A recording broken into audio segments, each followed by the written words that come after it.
Hello everyone, it's Sloth here, and today we are going to answer a pending burning question that literally nobody ever asked. What if we combined ramp with white for Sunfalls and farewell? So if our opponent goes white and our single Titan cannot answer it, we can just clear the board first and then play the Titan on empty board and be guaranteed to win. So this is what we will test today, and it will be weird and epic. You have big creatures, because I know some of you like super big creatures, so I wanted to make something with them, and I thought, why go Cynic when you can just go Selesnya for all the cool sweepers? So with that being said, let's go into games and yeah, have some fun. Alright then, we have some lands. I think we can get there, because with Glimpse the Core we have enough lands to just play the Stomper and then play another Stomper. So we have all the ramp, and let's see if that will be enough. That's a good draw. Let's Glimpse the Core and get some more forests. I mean, we don't have the payoff right now, but I think we can work around it. Also, when we get all the basics from the deck, like, don't forget, this is 5 cards from our deck, so we basically, instead of 26, play 21 lands, and that's a big difference. And with Sunfall, we are not scared about the board, even if we don't hit our ramp spells, so that's kinda interesting. It should be better still, right? We can always Zendikar on the next turn. Only, like, even if we draw Titan, we are not getting punished because we wouldn't draw a land then. Let's get the planes. And this way I can play Invasion and flip the thing, you know? And that makes a huge difference. That makes a huge difference. Edict, sure. Yeah, like, he invested a lot into this, and that's only 3 damage. Like, we outscaled... my voice. We outscaled them super hard, I think. Alright. So I think we go like this. I want to surprise him a little bit with the Zendikar, if we can. And let's get what? Green mana? I guess green. We don't need more than 2 white. Let's get all those basics out of the deck. Not exactly what I thought will happen, but we'll get there. And we're already like 15 cards into the deck, just because of all the land that we take from it. Well, our opponent definitely likes the Blast Zone. He doesn't even have double black for sure. And that's another Edict. Alright then. Not the most typical game ever, but we'll get there. And right now you need to remember that every single draw can be absolutely deadly, because I don't think he can go against Titan. That should give him plenty of information what exactly we're doing. Let's go with the first Sunfall. Not optimal, but in this situation I think we have to go for it. Alright, and do we go Zendikar? We go Zendikar. Just because that makes our draws so much better. And we probably take double planes, because we have enough lands and we have more things that scry for forests. Yeah. I guess we still have double Glimpse the Core. And we can try to start pressuring Invasion a little bit. And right now we will probably keep the Sunfall. Yep. I mean, we are just trying to hit the land. Very nice draw. Now you can see why it's in the deck. Suddenly situation changed and we drew 2 extra cards already. Not the best cards ever. So we have Elemental, let's go for Dinosaur, cause reasons. And I will... It's not perfect, but I need to keep drawing cards, man. And also, yeah, here we are, finally. You can see this Up the Beanstalk was everything, man. We can also flip the Zendikar on the next turn. So that's pretty sweet. So even though our draw is not very good, because we didn't hit any ramp spells for so long, you can see that we can manage against even mono black. They didn't put a lot of pressure, but they negated a lot of our pressure. And the edicts aren't very good here right now. Maybe he plays Sharded, so we need to be careful, because we will draw cards with it. And we don't have Sunfall, so we need to dig into answers. Alright, going for those 2 counters. for Up the Beanstalk. And sorry if my voice cracks, but man, it just cracks all the time. Not much I can do about it. So I'm fighting my internal battle here. So we'll flip the Zendikar. And probably just play Titan with shield. This forces him to play kinda sweeper and he doesn't have those. So that should be the game. Also we draw a card, right? So that's pretty cool. And it's uncounterable. And now, man, those Up the Beanstalks are doing work. Definitely shield counter. I will just go full Greed Lord. I could live gain and that's not a bad idea. Shield goes to the Titan. We don't play Up the Beanstalk because he has 2 counters here and he wants to, you know, blow them up. He should do it in response to me putting counter. Then he could kill the Titan. So slight misplay here, I think. Yeah, Field of Ruin not doing much. And I mean he needs to clear the board. Well, alright, never mind. Never mind. But we don't care. Like with all the Beanstalks, like I will just show you the little glimpse of our power. Because I don't want to super overextend, but just to show you how much value we have. Just a little. Man, look at this stuff. I love it. It's ramp, but with more cargo. And here's Boseiju. If we didn't play land, that's really good. And that's 12 damage. He's dead on the next turn. And even if he kills this, we draw like 3 cards after playing Up the Beanstalk and Titan. Like this never ends, man. And I can even Boseiju this, which means that if they try to go for the explosion, like when this is tapped or they don't have enough mana, we can just kill it and you know, protect all Up the Beanstalks. Well, that's a heavy word. Our opponent is definitely trying, but he's just against the odds. Let's go for the token.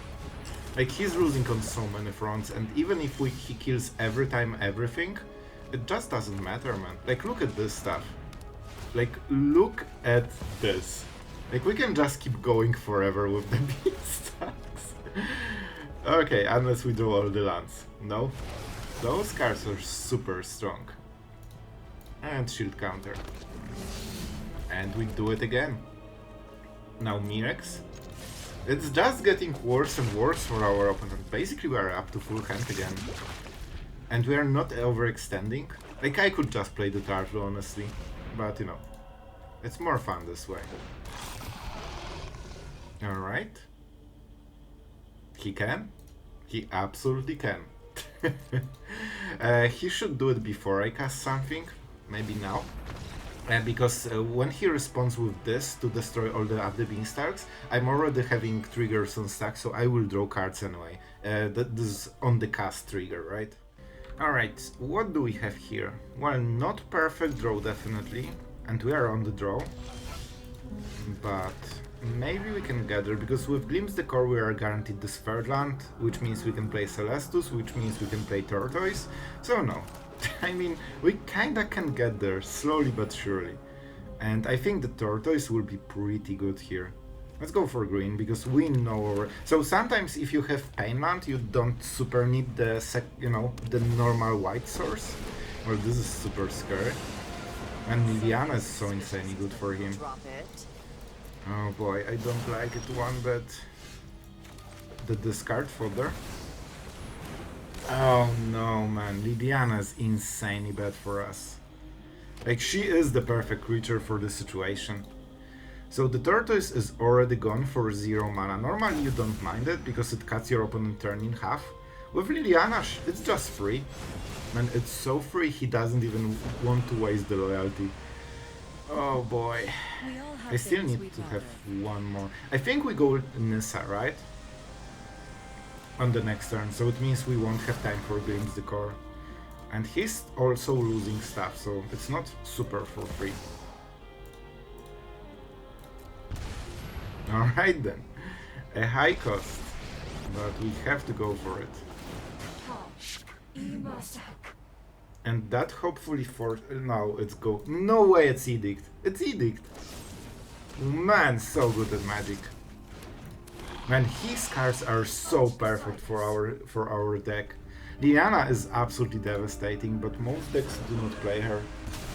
Easy. He's down to one card, but man, what a card. And he's cycling it. He doesn't like it. He doesn't like it. What? Okay. So the Stomper is not perfect, but it's kinda something. It makes, you know, it possible that we attack on the next turn. Here's the Dracosaur. And our hand is just getting absolutely devastated, which sucks super hard. Not much of a choice. Not much of a choice. And I have a plan, but it's just, man, so bad. It feels really bad. He should cycle this card, man. He's not using the land for a while, but it might not matter. I'm tired of your secrets. And now he attacks? Now he doesn't. Alright. This is good. This is good. He has one land until he gets Path of Pearl. Definitely the Rhino token. And let's go for shield counter, right? He has edicts, but he also has removal. And this protects us from Liliana a little bit. A tap land. Pretty devastating. Not much choice here. We need to go with the Trampler on Liliana, so he has time. We need to draw something good. This is something good. This is actually a really strong card. And don't forget we have Farewell. I think it's getting better. Oh boy. Well, at least we know exactly what we have to do. This is 2-3, right? So he activates 1, he cannot activate 2. It's 4 damage to Liliana.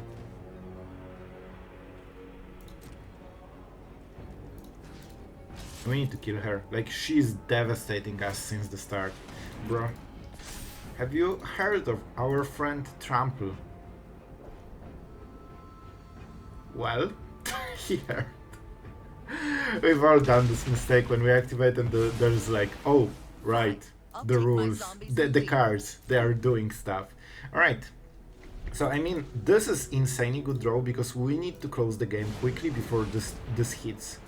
And, oh boy, there is stuff in our graveyard, you know? And this is a full tap.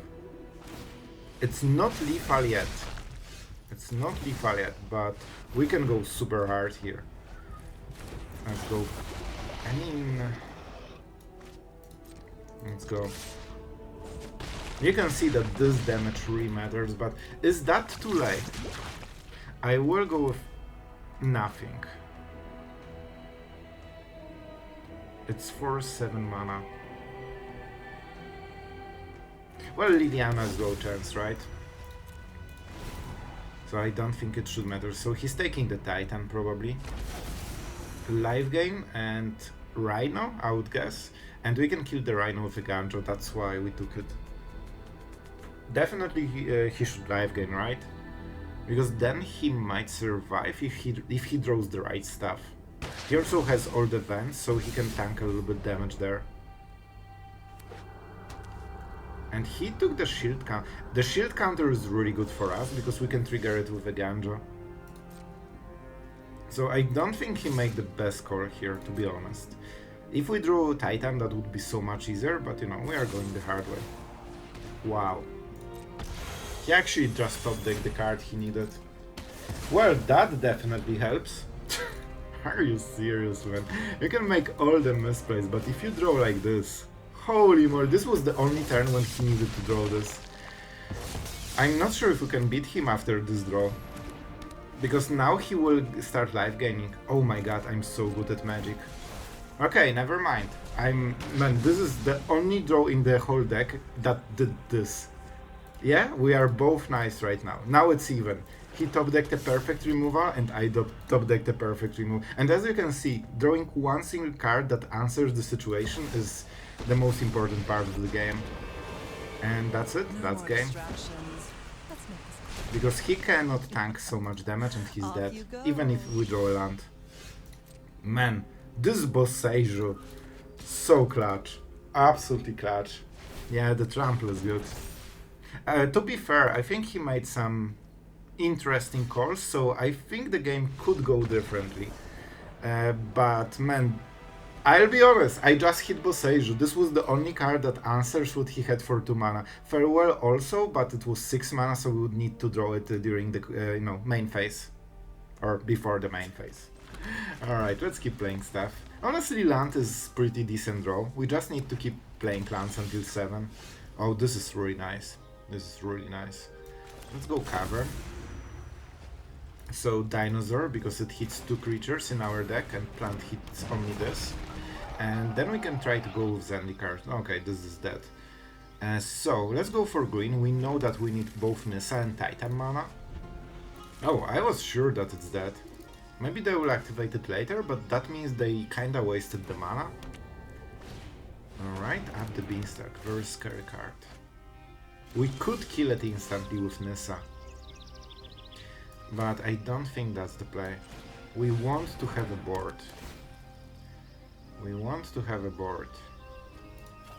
We have double white, so I don't think we need more. We'll just play like this. Now we instantly flip. And as you can see, our board is already decent. If he's playing Up the Beanstalks and white, he probably plays Sunfalls. So we need to be careful a little bit. Because we are very vulnerable to Sunfalls. And he has black, so Planeswalkers shouldn't be a problem for him as well. So, we'll see. He can answer a lot of stuff. I mean, like, a lot of stuff. First we attack and see what happens. 8 damage is no joke. He probably takes it, right? Oh, removal. Removal. I get lost, sure. Not bad, not bad. That was his Planeswalker removal, by the way. Let's go Elemental right now. This way we can kill the Beanstalk, right?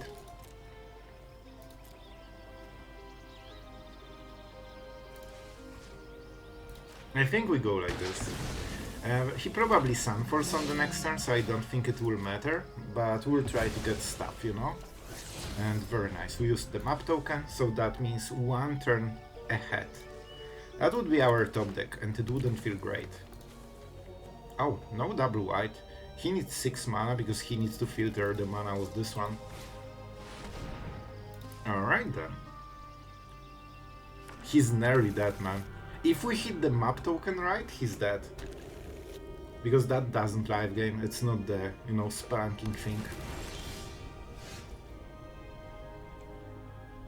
We cannot check. Oh man, wait. I can play Nissa and just ultimate her, right? She has ultimate. Little known fact, she has ultimate. Creatures you control gain... Okay, I have forests. I will play forests. She's at 7. Man, I'm so good at Magic. I know what my cards do. And that's how we get him 1 turn earlier than he thought. I think he was at 1 if we didn't do this, and we needed to hit the map token, so I think he gambled, and on the next turn he would probably sweep or something like this. Alright guys, we have the worst mana ever, and our opponent is stealing us Up the Beanstalk, so it's not looking absolutely perfect so far. However, we can maybe go to 5 mana, and we kinda have second white. So that would suggest that at some point we get our Sunfalls. Yep, good call for our opponent. And this is insanely good draw. Probably one of the best. This fixes our mana issue a bit. And it also ramps us for the next turn, so we can go Tortoise. And hope that we hit the ramp. Let's see if they have more bats. This bat doesn't super matter. And now he also knows that he... Man, this is so freaking good. So he knows what our hand was. Look at this. Doing nothing.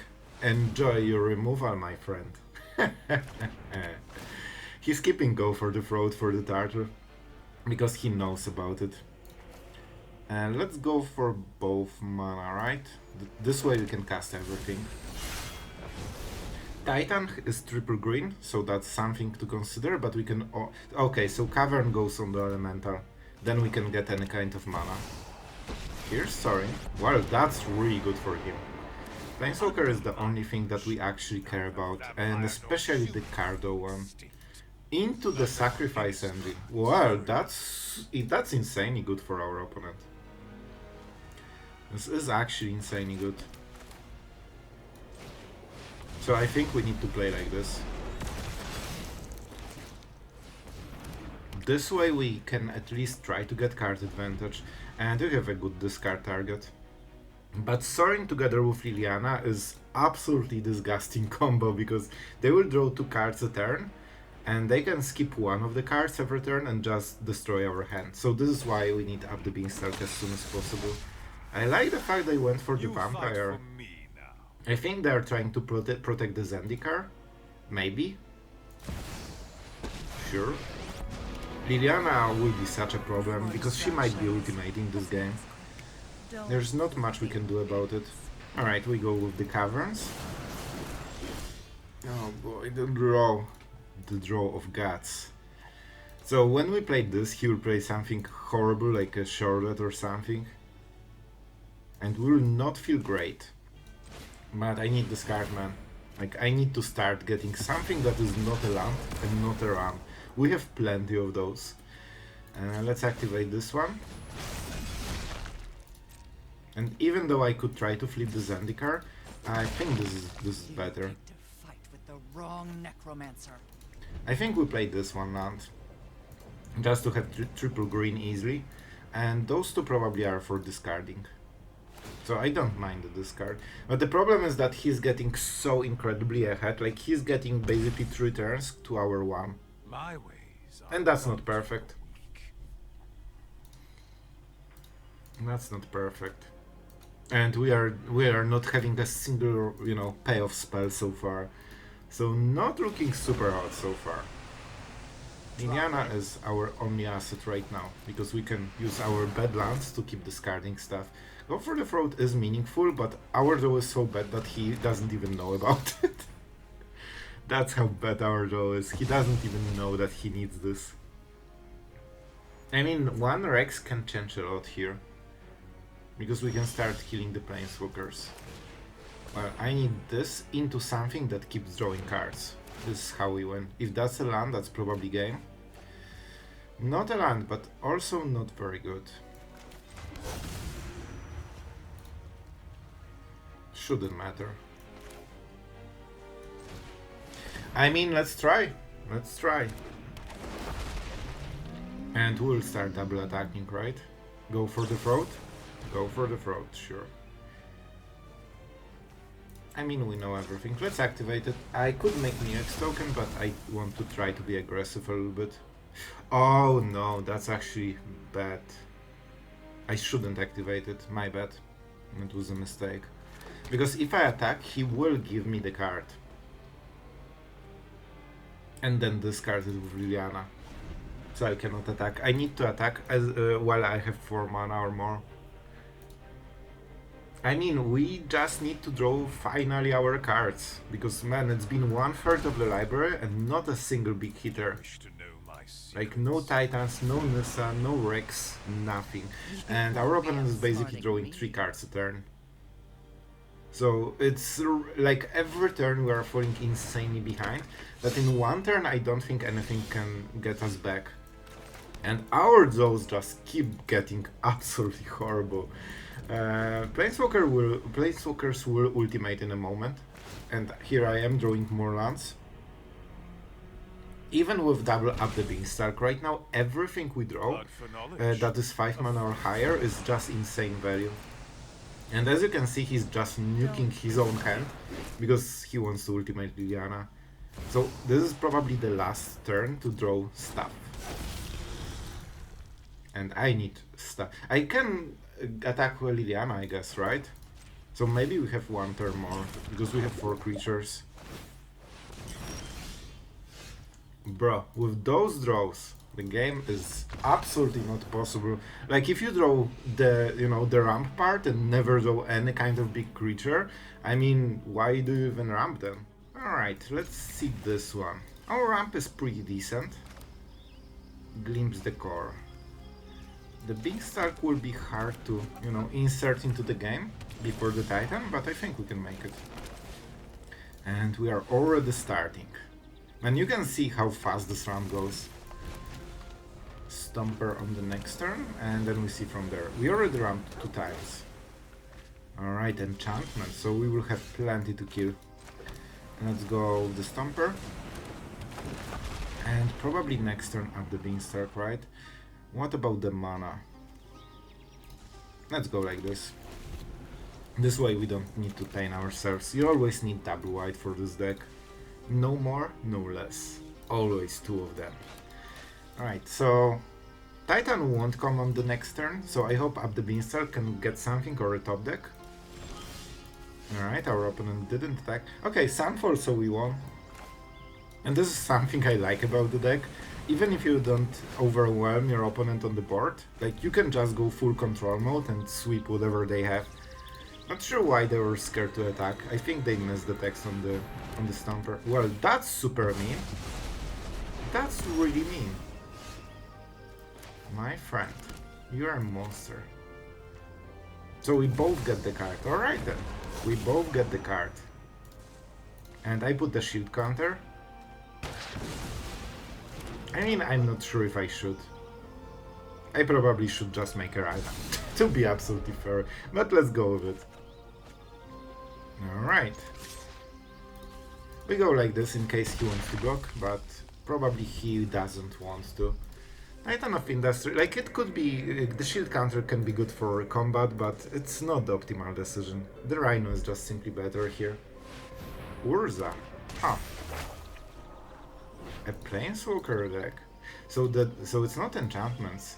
I got bamboozled. It's just companion for some early game, just defense.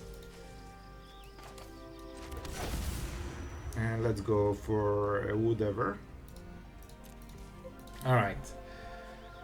If I go enchantments, I kill nearly everything. And I draw a card still.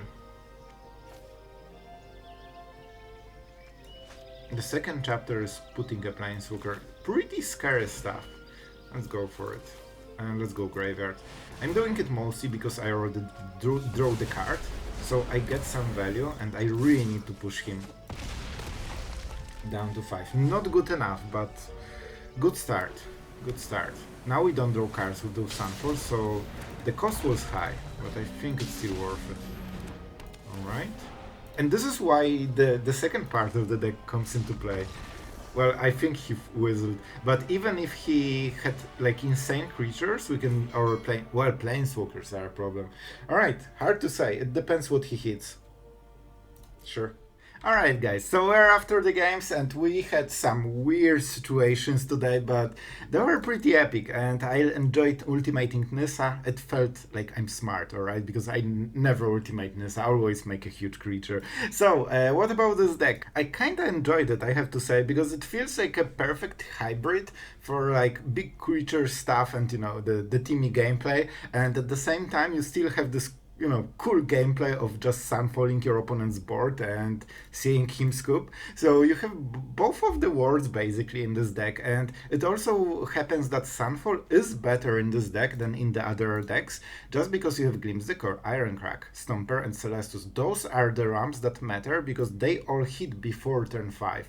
So it means that they will accelerate your Sunfall for 1 turn, and yeah, like that makes a huge difference, especially in some of the matchups. I was thinking about splashing different colors. I originally wanted to go for Simic, but then I thought, what do I get from blue? And then I thought, let's go Sunfall, because I definitely know what I'm getting from white. I'm getting a peace of mind of no creatures, and even though we play creatures, so it kind of seems, counterintuitive, our creatures are game closers, and Okay, this is something I was having in my mind since many days, and I wanted to just showcase you because how this works, right? Let's go full math mode because I know this is the words that make your viewership absolutely drop in a second. But I believe in you. I believe in you, and we will make it fun. So what happens in aggro decks? They play 1-drop, 2-drop, 3-drop. By turn 3, they have 6 mana into the board, and you have 0 because you spent all your mana into ramping. And then on turn 4, you play 7-drop. So on turn 4, you have 7 mana in the board basically. Your opponent is 1, 2, 3, 4 already. So he is actually ahead. He has 10 mana in the board. And this is why it feels so hard. And this is why when you play the first Titan, sometimes you still die because it needs to get back all the tempo that you have lost. And why I'm telling you this? Because the Sunfall does the reset, and suddenly you have 7 mana and your opponent has 4 mana and you both don't have the board. And this is why then when you play Titan, it's a game closer. Because your opponent can only play 4 or 5 mana of stuff, as a counter, and you have 7 mana. Also, there's this thing in Magic when 7-drop is more powerful than 7 1-drops in, like vacuum. You basically get premium for all the big stuff because you manage to cast them. So 7 mana is hard to get. You usually get more value than the small parts of the cost. So this is why the Titan should generally beat other 7-drop creatures if they are cheaper. Alright, that was a little bit maybe boring, but I think that's kinda exciting when you understand the tempo play behind what's going on. Alright, I got way too excited. Bro, just play your lands and creatures. So the deck is fun. I really enjoyed the Up the Beanstalk because one of the problems with this kind of ramps decks is that after you play one your creature, it dies somehow, you don't have reload, and your ramp kinda is wasted. With Up the Beanstalk, that is so cheap that you can play it early game in any kind of empty turn, and it also replaces itself, so you don't invest basically anything except this 2 mana, and it keeps you going. And we actually have so many cards. Like, look at this, all of those cards trigger Up the Beanstalk. With Cavern of Souls, you don't need to be super scared about control decks, unfortunately, and with some Mirex wasn't super needed, but I decided that mana base should be flexible enough to just get this, and this should give you a small edge in longer games when you whiff fully. So I hope you guys enjoyed it. I kinda enjoyed the idea. When I thought about it, it was like, yeah, we are doing it.